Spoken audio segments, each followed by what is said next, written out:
विपक्ष के नेता जिस तरीके से राहुल गांधी ने सदन में लगातार जाति जनगणना को लेकर आवाज़ उठाते थे, अब भारतीय जनता पार्टी सीधे तौर पे जाति जनगणना कराने के मूड में आ गई है, जिसको लेकर हम बातचीत करने के लिए आ गए हैं। कांग्रेस के नेता, वरिष्ठ नेता हैं राकेश चंद्र शर्मा जी हैं। राकेश जी, क्या मानते हैं जिस तरीके से भारतीय जनता पार्टी जाति जनगणना कराने जा रही है?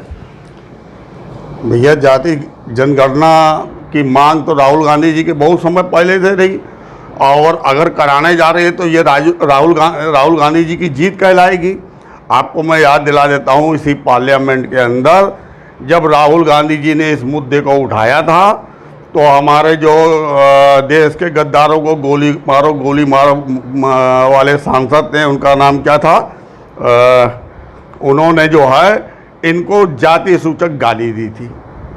और जब जाति सूचक गाली दी गई, जिसको अपनी जाति का पता नहीं वो जाति जनगणना कहलाएगा, इन शब्दों का प्रयोग किया था।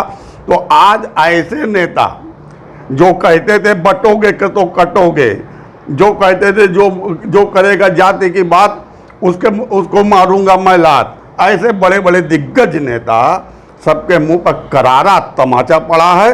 और निश्चित तौर पर इसका लाभ अगर मिलेगा किसी को तो इंडिया गठबंधन के लोगों को मिलेगा, जिसमें श्रेष्ठ रूप से राहुल गांधी की ही जो है चर्चा हर जगह पर है।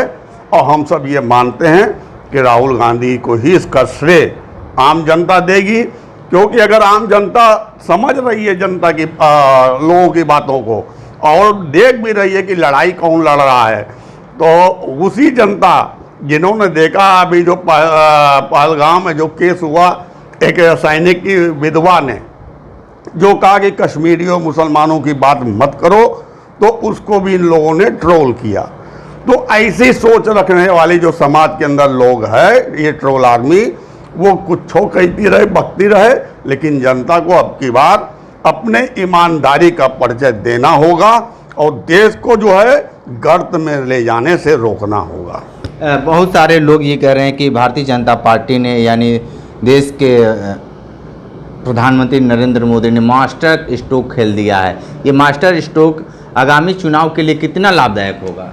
अरे भैया, उनका हर बार मास्टर स्ट्रोक होता है। आप देख लीजिए कितने मास्टर स्ट्रोक खेले। अरे किसी को मोस्ट फेवर नेशन का दर्जा जिसको दिया था, मोस्ट फेवरेट नेशन का दर्जा पाकिस्तान को इन्होंने दिया था कभी, तब भी मास्टर स्ट्रोक मारा था। और पहलगाम में उसे जो मोस्ट फेवरेट नेशन पाकिस्तान ने जो है 28 लोगों को गोलियों से भून दिया आतंकवादियों के माध्यम से, तो ये भी मास्टर स्ट्रोक है। और अब जो बात जाति जनगणना की कर रहे हैं, इनका हर चीज़, कभी मोदी जी ने खुद ही कहा था कि तुम्हारी गाय लेकर के उनको दे देंगे, कि तुम्हारा जो है मंगलसूत्र छीन करके उन लोग को दे देंगे, अल्पसंख्यकों को दे देंगे। ऐसी बात करने वाले ने, हमको तो ऐसा लगता है कि खुद ही कहीं कीचड़ में हाथ डाले रहे होंगे, निकला तो छपाक से अपने मुंह पर पड़ा। बस वही हाल था कि उन्होंने इस मजबूरी, जो पहलगाम की घटना को बचने के लिए, अपने मुंह को छिपाने के लिए, जहां कीचड़ में हाथ डाल रखा था, उसी कीचड़ को उसमें से हाथ निकाला, अपने मुंह पर लगा लिया।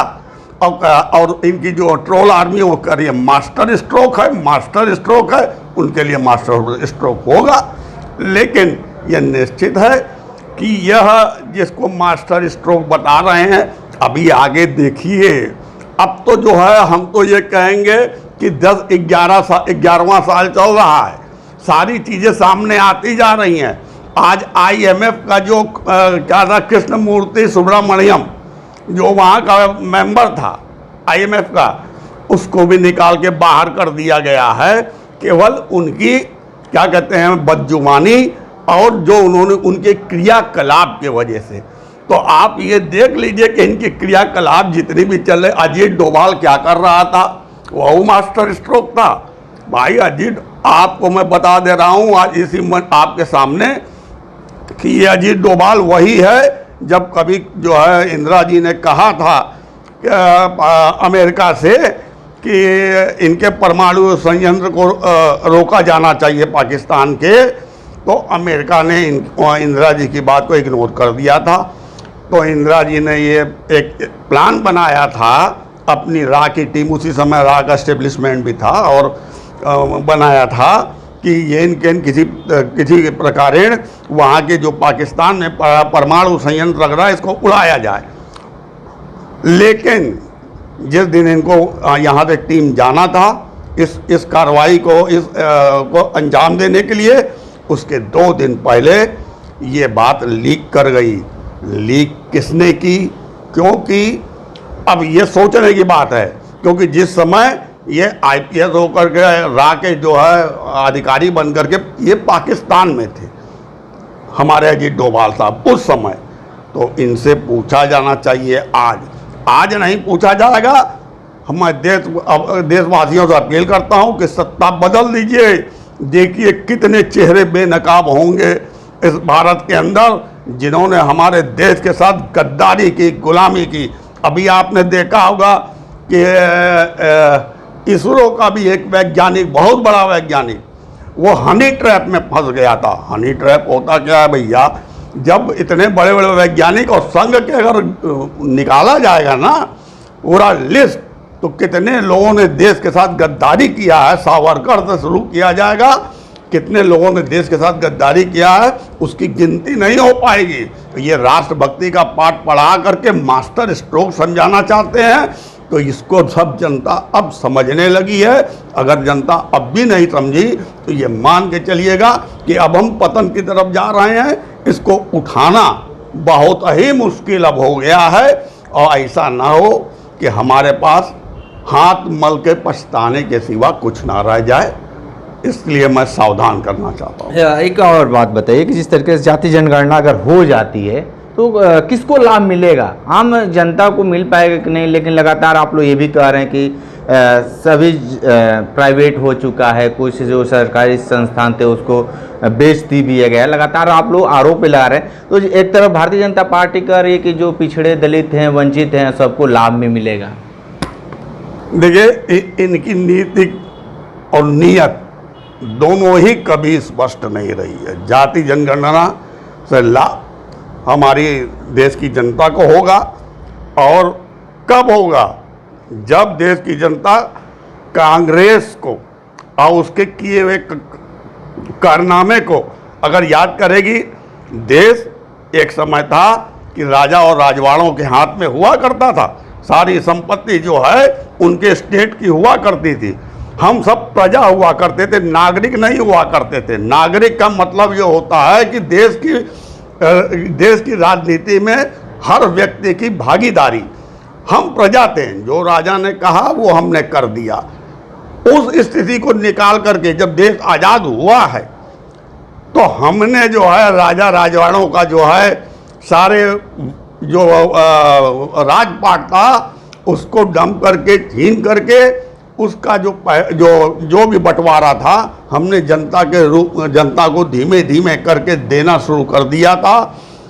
और लगातार जिस ढंग से नेहरू जी ने सोच रखी थी भारत के विकास के लिए, उस आधार पर हमने जो भी नीतियां बनाई, जो भी चीज़ें की।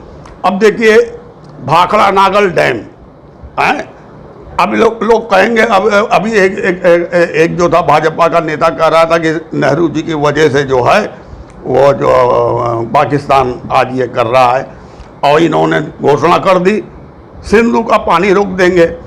वास्तविक मुद्दा है क्या? वास्तविक मुद्दा ये नहीं है कि हम पानी रोक देंगे तो पानी लेके कहाँ जाएंगे। ये तो मोदी को बचाने की एक बात है कि मोदी जी तो चाहते हैं कि पाकिस्तान को पानी के लिए रोक दिया जाए, बूंद बूंद के लिए उनको तरसाया जाए, मगर पानी रोक के लेके कहाँ जाएंगे? लेके कहीं जाएंगे कि नहीं जाएंगे? वहाँ पर हमारे रोकने के हम लोगों ने इसलिए व्यवस्था नहीं की, वहाँ पर डैम सैम बनाने का कोई मतलब नहीं था हमारे भारत के लिए, हमारे देश के लिए। जहाँ जहाँ जानते हैं कांग्रेस के कार्यकाल में जो है कुल छोटे बड़े पूरे देश के अंदर 8000 बांध बने हैं। 8000, एक दो थे नहीं। और हर जगह हमने उसको जो है सिंचाई की व्यवस्था कराई, बिजली पानी की व्यवस्था कराई, मगर उस क्षेत्र को हमने छोड़ दिया था और उसका पानी रोका नहीं जा सकता मोदी जी के कहने से या भाजपा के लोग जो कह रहे हैं। वास्तविकता ये है कि जब 1948 में नेहरू जी ने सिंधु पानी को रोका था तो पाकिस्तान ने त्राहिमाम कर लिया था, खड़ी फसलें उसकी सूख गई थी, कई दिन तक कंट्रोवर्सी चला, यूएनओ में गया, यूएनओ से बात हुआ, तो उसके बाद वर्ल्ड बैंक के मध्यस्थता करने पर चीन, भारत और पाकिस्तान के बीच में समझौता हुआ और तीनों ने साइन किया है वर्ल्ड बैंक से कि हम जो है इतना % पानी लेंगे, उस चाहे चीन सबसे कम, उसके बाद उससे ज़्यादा भारत लेगा और सबसे ज़्यादा पाकिस्तान में जाएगा, क्योंकि वो पानी हमारे यहाँ के लिए उपयुक्त नहीं था। मगर फिर भी उस एग्रीमेंट को क्या मोदी जी में हैसियत है कि तोड़ देंगे? अगर तोड़ सकते हैं तो पान का बांध बनाने की बात, हेन करने की बात केवल जनता को भटकाने के लिए कि मोदी जी करना चाहते हैं लेकिन पैसे का अभाव है, फलाना, ये सब बताने की जरूरत नहीं है। आप समझौता तोड़ ही नहीं सकते। समझौता तोड़ोगे तो 2014 में जब भाजपा के पास ने सत्ता संभाली थी तब 55 लाख करोड़ का कर्जा भारत पर था 70 साल में, और आज वर्तमान में 2 लाख करोड़ से ऊपर का कर्जा है। अगर वर्ल्ड बैंक ने आंख फेर दिया तो यहाँ का एक एक व्यक्ति भीख सड़क पे मांगता हुआ नजर आएगा, मोदी जी से रोक नहीं पाएंगे। तो बचने की कोशिश ना करें। देश हित में जो भी निर्णय लेना है हम सब आपके साथ हैं। राहुल जी ने कह दिया पूरा विपक्ष आपके साथ है, तो साथ है, हमने कहीं विरोध नहीं किया, लेकिन आप लगातार विपक्ष को कहीं ना कहीं पर ले आ करके उस पे आरोप प्रत्यारोप लगा करके अपने आप को बचाना चाहते हैं। मोदी जी आप बचेंगे नहीं, निश्चित तौर पर आपको बचने का कोई मौका नहीं है, ना कोई रास्ता रह गया। तो आप सुन रहे थे कांग्रेस के नेता राकेश चंद्र शर्मा ने बहुत सारी बातें बताएं, जाति जनगणना से लेकर विभिन्न मुद्दों पर इन्होंने प्रकाश डाला है। विशेष इंटरव्यू कर रहे थे, तो हमारे साथ बने रहे कांडी बनारसी के साथ। हमें दीजिए इजाज़त, नमस्कार।